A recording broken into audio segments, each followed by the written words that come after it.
Hi everybody, I'm Caleb, that's Vincent. Hey, what's up? We're tour guides in Kyoto. Today we're going to be talking about a bad review left on another guided tour here in Kyoto and having a discussion about what we think about it. Alright, so the tour goes as follows. My wife and I participated in the 9 a.m. walking tour but ultimately left because of the participants' lack of consideration for the locals. For example, taking up the entire sidewalk 4 people wide while others needed to pass, blocking traffic and locals who are trying to work, standing in the road to listen to the tour guide, or mindlessly taking pictures and stepping into oncoming traffic. Finally, a third local was riding up and I requested the group to move over so they could pass. My request was met with no movement and laughter. This is when my wife and I decided to leave the tour. They were appalled and did not want to be associated with the group anymore. Yeah. So, pretty horrible experience. And the guest is right. As a tourist in a location, you have to remember that people live there and be aware of what's going on around you. However, controlling the group is ultimately the responsibility of the guide, right? Yeah, absolutely. If you're a tourist and you're criticizing other tourists, they don't respect you because you're in the same position, social standing wise. Mm-hmm. It's a little bit of a tangent, but I had a tour where at the end of the tour, we were at the Fushimi Inari Taisha, one of the most popular tourist attractions in Kyoto. Oh. And the guest told me, "Oh, wow, there's so many tourists here." Right. And I looked at him and said, "You're one of them." Yeah, exactly. You get so many of those people that just want to be like, they want to pretend like they're a spectator and everything, that they're not actually there. They're coming in April. Right. Wow, it's so crowded. I'm like, you did the exact same thing they did. You're making it more crowded. Yeah. And I think especially with travel to Japan, because of the popularity of Japanese culture and stuff like that, a lot of people feel this like connection to Japan. And when they come here, they sort of almost want to pretend like they're one of the locals, one of the people that live here. It always reminds me of Tom Cruise in The Last Samurai. Like you're the one white guy that knows the true Japan, really understands the Japanese spirit, and you're going to lecture everybody else about what the proper way to behave is. Right, but then normally they got most of their information off TikTok and Instagram. Exactly, and that's not even correct. So yeah, what do you think about the review here? Yeah, I mean, with the foreigners being very spatially unaware at sometimes, right? You get this constantly at train stations or like convenience stores. They'll enter a place. I mean, I think you have this even when they're not traveling. Yeah. Though, well, someone will enter a place and just be like fish face, start staring at something right at that location. Right. It's like you can do that, fine. You want to open your mouth and go, fine, but just move over. Yeah. Just move over. Go to the side. Mm-hmm. Right. I think I found this more with, I don't even know, maybe it's because they're traveling. Or something. But foreigners do that more than Japanese. Yeah, and I mean, I think if you're, I don't think it has to do with race or culture as much, but like when you're comfortable and you live in a place, you're going there because you need to be there. You got to get your food or get what you need and move on live your life. Yep. I don't know. I used to be a barista in a small beach town in Oregon, and people from the city would come in and go look at the beach, and I'd be driving to work and people walking in the middle of the street. So I think when people are on vacation mode, they just completely shut off their brain and turn into a 5-year-old again.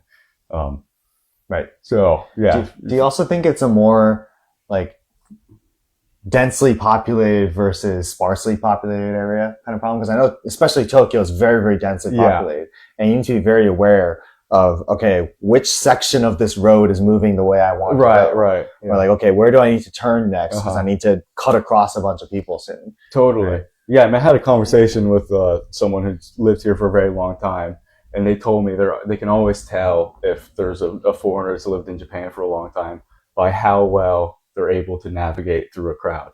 Right. So if you can get where you're going without bumping into anybody, get through quickly. I mean, even local Japanese people can be unaware and be staring at their phone and kind of in their own world. But if you're able to sort of navigate through Kyoto Station in 6 p.m. rush hour, then that means you've become a local. Yeah. Well, until they start get too comfortable, they start staring at their phone. Yeah, totally. And then they bump into you. It's like, okay, man, come on. Totally. I had another tour. This was in the spring, so very, very busy. We were going to Arashiyama, where the famous bamboo forest, and there's a famous Buddhist temple there as well. And the train from Kyoto Station there was very, very crowded. It was very loud. There was a lot of Mm-hmm. people, even Japanese people that were going to go see cherry blossoms and stuff in the area. Were all talking very loud. But me and my group were kind of closer to the door, and I couldn't tell where the guy was from, but we stopped on a station kind of in between, and he had a kind of a Eastern European accent. He gets off the train and he looks at me and goes, "You gotta keep your voice down. You're not in America anymore." And I looked at him and said, Right. "I'm working, dude."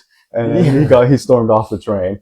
And it's like, look around, everybody in this train is being super loud. It's like my voice is not any louder than anybody else's. Mm-hmm. Um, people talk a lot about etiquette on the train, but you also got to keep in mind the Japanese phrase, right? Kukyo yomu, read the air. Yep. A lot of this stuff is like if everybody's being loud and talking, like you're, sitting seiza on your train seat is not gonna it's not gonna do any difference to preserve the sort of pure quiet culture. Yeah. Yeah. Why didn't he just like? I find trouble with how he said that as after he left Yeah. the train, right before the door was going to close. Yeah. I mean, I think he was just upset with the whole situation and just decided to pick on me. Right. And also, as I think maybe Eastern European maybe doesn't like American in general, even though I'm a quarter Ukrainian, whatever. Right. Yeah, he doesn't know. No, That. He of just course hears not. the accents. Go, Yeah, oh, yeah, of course. American. But I ended up having a conversation with one of my guests who actually spent time in Japan as a kid,